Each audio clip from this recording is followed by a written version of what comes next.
যদি আপনার মনে হয় যে দেয়ালে পিঠ ঠেকে গেছে, কেউ কিছু করতে পারছে না আপনার জন্য, আপনি পরিপূর্ণ ইয়াকিনের সাথে, দৃঢ় বিশ্বাসের সাথে এই 4টা আমল নিয়মিত করবেন। এবং আমি বহু মানুষকে পার্সোনালি এটার পরামর্শ দিয়েছি, ওনারা আমল করেছেন, আমল করে উপকৃত হয়েছেন।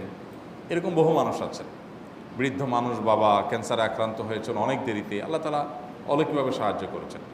হ্যাঁ, কখনো যদি আল্লাহ তাআলা এই আমলগুলো করার পরও আমার বিপদ দূর না করেন, তাহলে হয় আমার আমলের মধ্যে কোনো ত্রুটি ছিল, অথবা আমার এই বিপদ দূর না হওয়ার মধ্যে আমার জন্য কোনো কল্যাণ নিহিত ছিল।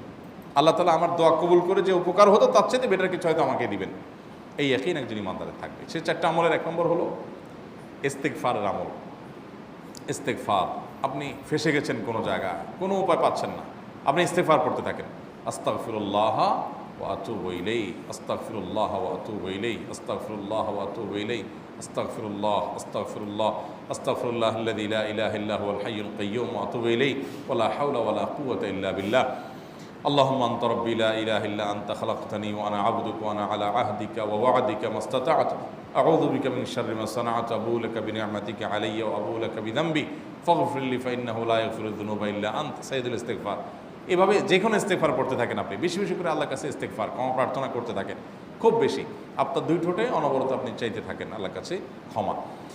এই ইস্তেগফার সম্পর্কে নবী করিম সাল্লাল্লাহু আলাইহি ওয়াসাল্লাম বলেছেন, মাল্লাজিমাল ইস্তেগফার, যে ব্যক্তি ইস্তেগফারকে আঁকড়ে ধরবে, আঁকড়ে ধরা মানে কি, এটা ছাড়বে না, সে পড়তেই থাকবে অনবরত। টয়লেটে যাওয়ার সময়টা, ঘুমের সময়টা, খাওয়ার সময়টা বাদে, অবসর নামাজের সময়টা বাদে, সারাক্ষণ সে ইস্তেগফার পড়বে। এরকম যদি কেউ করে, আল্লাহ রাব্বুল আলামিন জাআলাল্লাহু লাহু মিন কুল্লি হাম্মিন ফারাজা ওয়া মিন কুল্লি যায়কিন মাখরাজা, সকল পেরেশানি থেকে, সকল টেনশন থেকে বের হওয়ার পথ আল্লাহ তাআলা অলৌকিকভাবে তার জন্য আবিষ্কার করে দিবেন।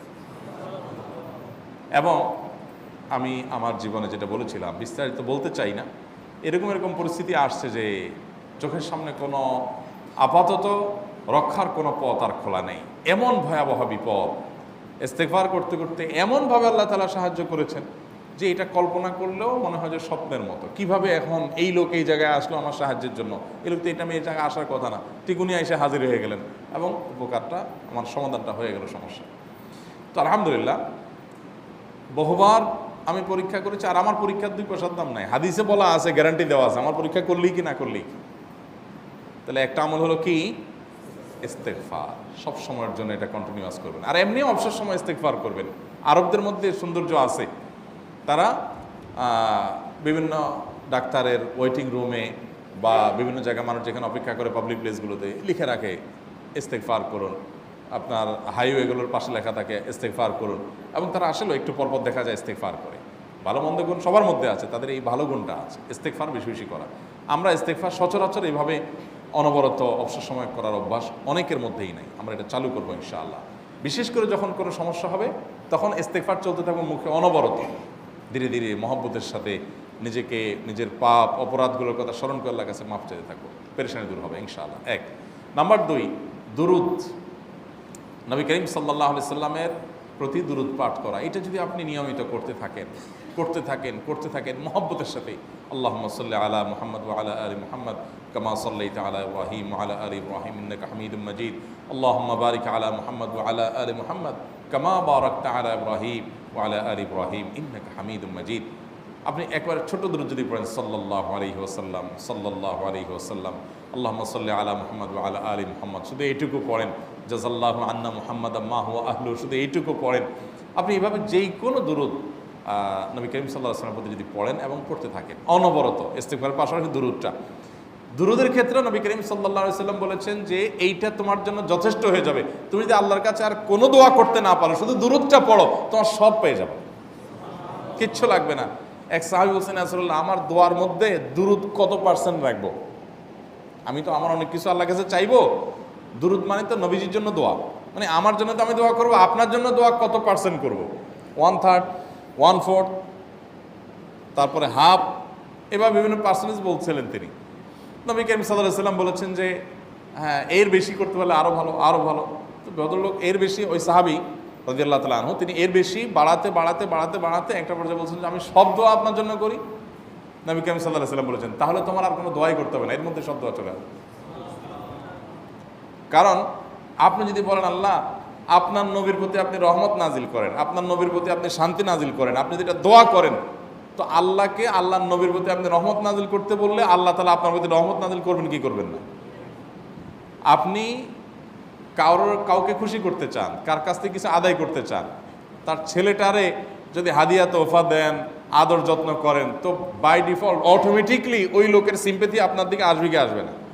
চোখ বন্ধ করে আসবে। তো আল্লাহর নবীর জন্য যখন আপনি দোয়া করবেন তখন আল্লাহ তাআলা আপনার মধ্যে রহমত নাজিল করবেনই, এটা নবী সাল্লাল্লাহু আলাইহি ওয়াসাল্লামের ওয়াদা। যে কোনো পেরেশানি, তিনি আরো বলেছেন যদি কেউ দুরূদের আমল করে নিয়মিত, আল্লাহ রাব্বুল আলামিন তার সকল পেরেশানির জন্য যথেষ্ট করে দিবেন। এই আমলটাকে সবগুলো দূর করার জন্য যথেষ্ট হয়ে যাবে।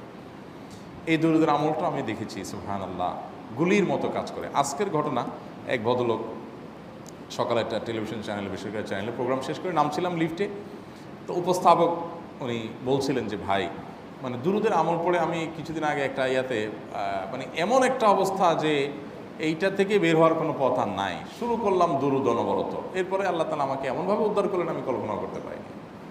আলহামদুলিল্লাহ এই আমলগুলো করে অনেক ভাইরা আমাকে অভিজ্ঞতা জানাইছে যে আলহামদুলিল্লাহ তাদের অভিজ্ঞতা অলৌকিক। হ্যাঁ, ওই যে বললাম কখনো যদি আল্লাহ তাআলা আপনার দোয়া কবুল না করেন তাহলে হয় আমার ত্রুটি আছে, আর না হলে আমার জন্য আল্লাহ তাআলা এর চেয়ে বেটার কিছু রেখেছেন, আমি সেই ইয়াকিন রাখবো ইনশাআল্লাহ বিইذنিল্লাহ। আর এই দোয়াতে সমাধান হবেই হবে, সে বিশ্বাস থাকতে হবে। নবী করিম সাল্লাল্লাহু আলাইহি ওয়াসাল্লাম বলেছেন, হাদিসে কুদসিতে আল্লাহ বলেছেন আনা ইনদা যান্নি আবদি বি, বান্দা আমার প্রতি যেমন ধারণা করে আমি তেমন আচরণ করি। এখন আপনি যদি চিন্তা করেন করে দেখি হয় কি না, দেখি ট্রাই করি, তাহলে ওই আল্লাহ তাআলা বলবেন ঠিক আছে দেখতে থাক। আপনি যদি ইয়াকিন করেন যে না নবী করিম সাল্লাল্লাহু আলাইহি ওয়াসাল্লাম যে বলেছেন অতএব সেটা হবেই, আর আল্লাহ রাব্বুল আলামিনের কাছে আমি ওইভাবেই চাবো যে আল্লাহ দিবেনই, আমি নিয়েই ছাড়বো, ইনশাআল্লাহ গুলি মিস হতে পারে, আপনার দোয়া মিস হবে না। ওই ইয়াকিন, ওই ঈমান আমার মধ্যে আনতে হবে, চেষ্টা করবো তো ইনশাআল্লাহ। তাহলে দুইটা আমল হলো, ইস্তেগফার আর দুরূদ। 3 নম্বর আরেকটা আমল হলো দোয়া ইউনুস। দোয়া ইউনুস, লা ইলাহা ইল্লা আন্ত সুবহানাক ইন্নী কুনতু মিনাজ জালিমিন। বেশি বেশি পড়তে থাকবেন, যখন বিপদে পড়বেন ইস্তেগফার আর দুরূদ পড়বেন সবচেয়ে বেশি, আর মাঝে মধ্যে দোয়া ইউনুস, লা ইলাহা ইল্লা আন্ত সুবহানাকা ইন্নী কুনতু মিনাজ জালিমিন। আল্লাহ সুবহানাহু ওয়া তাআলা কোরআনে কারিমে এই দোয়ার পরে বলেছেন ওয়াকাযালিকা নুনজিল মুমিনিন। এই দোয়া পাঠ করার মাধ্যমে ইউনুস আলাইহিস সালামকে পৃথিবীর ইতিহাসের সবচেয়ে অলৌকিক ঘটনা, সকল সায়েন্স, সকল আপনার বিজ্ঞানের তত্ত্ব সবগুলোকে আপনার সবগুলোর বিপরীতে বা সবগুলোকে আপনার ভুল প্রমাণ করে দিয়ে ওই জায়গাটার জন্য আল্লাহ তাআলা ইউনুস আলাইহিসকে মাছের পেটে ঢোকার পর সেখান থেকে আবার জীবিত রেখে বের করেছেন। অক্সিজেন অভাবে তো সেখানে এমনি মারা যাওয়ার কথা, আরও নানা কারণে মারা যাওয়ার কথা, তাই না? কিন্তু আল্লাহ তাআলা তাকে রক্ষা করেছেন, কারণ উনি ওই বিপদে পড়ার পর থেকে এইটা পড়তেছিলেন, লা ইলাহা ইল্লা আনতা সুবহানাকা ইন্নী কুনতু মিনাজ জালিমিন। তো আল্লাহ তাআলা কোরআনে বলেছেন এটা ইউনুস, তার নবী ইউনুস আলাইহিস সালামকে আল্লাহ তাআলা এর মাধ্যমে রক্ষা করেছেন, সেটা তার জন্য খাস না, এটা তার জন্য স্পেশাল না, বরং আল্লাহ বলেছেন ওয়াকাযালিকা নুনজিল মুমিনিন, এটা দিয়ে আমি তাকে রক্ষা করেছি, একইভাবে ঈমানদারদেরকেও এইটার মাধ্যমে রক্ষা করব। এটা বড় অস্ত্র পেয়ে গেলাম। দোয়া ইউনুস বেশি বেশি পড়বো ইনশাআল্লাহ, লা ইলাহা ইল্লা আনতা সুবহানাকা ইন্নী। আমার দেশে আবার দেখা যায় বিপদ হয়ে গেলে তখন হুজুর ভাড়া করে যে ভাই আপনারা সবাই মিলে এটা 1 লাখ বার পড়ে দেন, 1.25 লাখ বার পড়ে দেন, টাকা দিব আপনারা পড়ে দেন। আপনারটা আপনি পড়বেন ভাই, হুজুরদের কাছে দোয়া চান সমস্যা নাই, আর হুজুরদেরকে খাটায়া টাকা দিবেন কেন, এমনি টাকা দিবেন না দিয়া। আর এই দোয়া নিজে নিজে করতে থাকবেন। ইউনুস আলাইহিস সালাম ওই সময় কি লোক ঠিক করছিলেন যে ভাই আপনারা সবাই দোয়া ইউনুস পড়েন, আমি গেলাম, আমি মাছের পেটে গেলাম, আপনারা বসেন সবাই দোয়া ইউনুস পড়া ধরেন, করছেন উনি, ওনারটা উনি করছেন, তো আপনারটা আপনি শুরু করবেন দোয়া ইউনুস না। 4 নম্বর আমল হলো ইয়া যাল জালালি ওয়াল ইকরাম, এটা বিশেষ করে পাঠ করবেন। নবী করিম সাল্লাল্লাহু আলাইহি ওয়াসাল্লাম বলেছেন আলিজু বিয়া যাল জালালি ওয়াল ইকরাম, ইয়া যাল জালালি ওয়াল ইকরাম এইটাকে তোমরা আঁকড়ে ধরবে। ইয়া যাল জালালি ওয়াল ইকরামের মানে কি? এটা আল্লাহকে ডাকা, আর কিছু না, এবং হাদিসে বর্ণিত দোয়া, এটা মাসনুন দোয়া।